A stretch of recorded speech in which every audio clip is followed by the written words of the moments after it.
When I was living paycheck to paycheck, I had two additional strikes against me. The first one is that I was a renter. The second one was all of my credit history was new. So as I'm managing my money, I had to determine two things. Which of these things was most important? Was it avoiding late fees or was it avoiding having bad credit? For me as a renter, since I knew that I would be moving when that lease was up, I had to maintain a good rental payment history, and I also had to maintain good credit history altogether. And I'm going to explain to you why that paid off for me at that time and how it's still working to my advantage today. I had rented a house for a year before I moved into the apartment that I was in at that time. And when I was renting that house, the property management company provided, they offered to provide your payment histories to the credit reporting bureaus to help you boost your credit score. And since I knew that all of my payments would be made on time, I felt comfortable doing that because, again, having new credit, I needed as many accounts reporting to the credit bureau as possible in order to increase my credit score. So at that time, I had my car payment, I had one credit card payment, and I had another account that I was paying on that was being reported to the credit bureau. So when you add in the rental payments to the house, that was 4 different credit lines that was being reported to the credit bureau that helped to increase my credit score as long as I was paying everything on time every month. So this is what my money priorities looked like at that time. Rent was paid first. Could not risk that being paid late at all. Car payment was paid second, prioritized second. Got to have my car in order to be able to go to work. Third was electricity. I got to keep the lights on.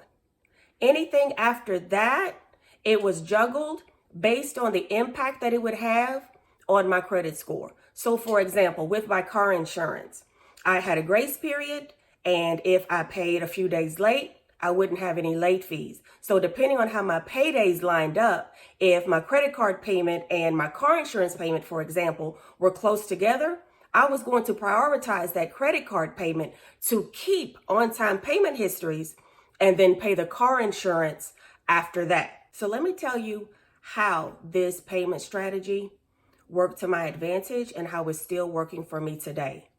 When I moved, I didn't have to pay a security deposit at the new apartment complex that I was going to, simply because I had a high credit score and I had perfect rental history. That alone saved me $250 in moving expenses.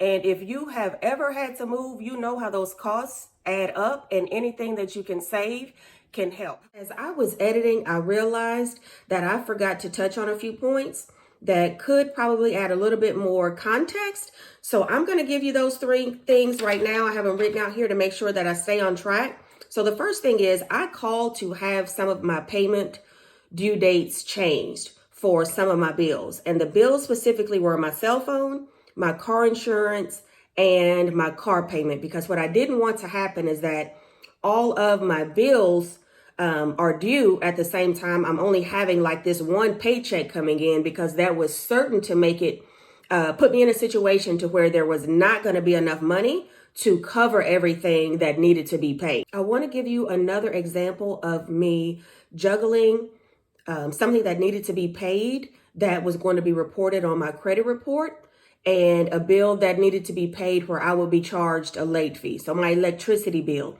for example, the late fee on that at the time, it was no more than $10. So if that bill became due like right around the same time that another bill that was going to be reported on my credit report came due, I went ahead and I just ate that late fee, because again, it was just worth it to me to make sure that I had everything lined up on my credit report.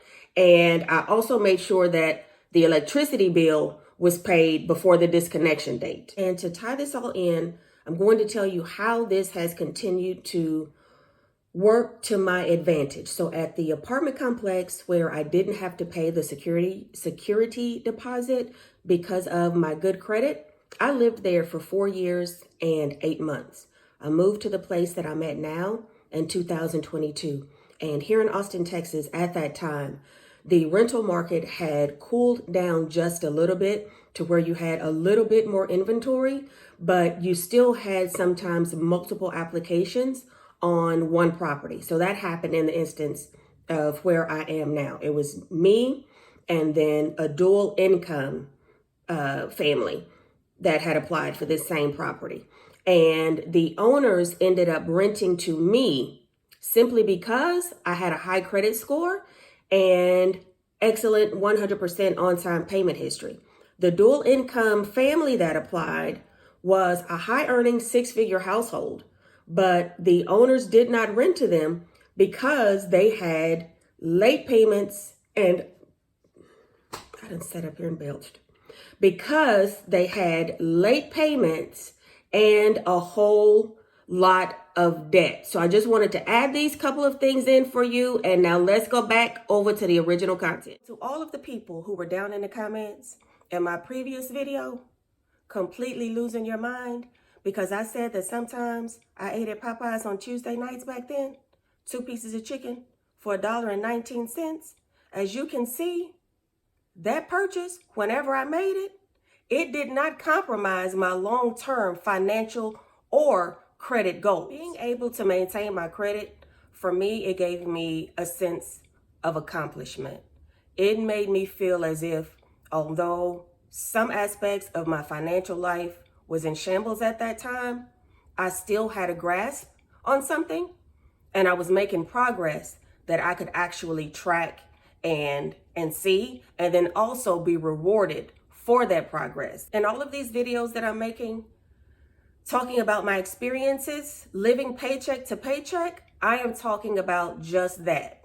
My own personal experiences and the decisions that I made based on my individual personal financial situation. That video wasn't meant for everyone.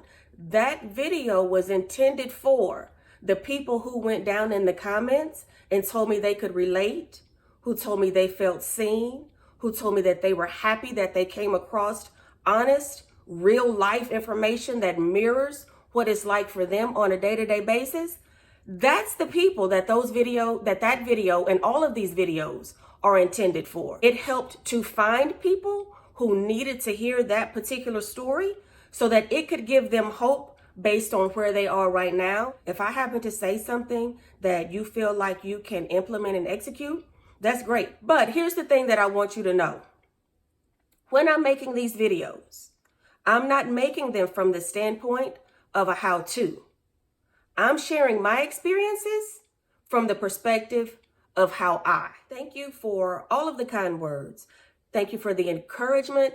Thank you for the genuine support. I am so glad you found me, and I will see you back here again for our next video.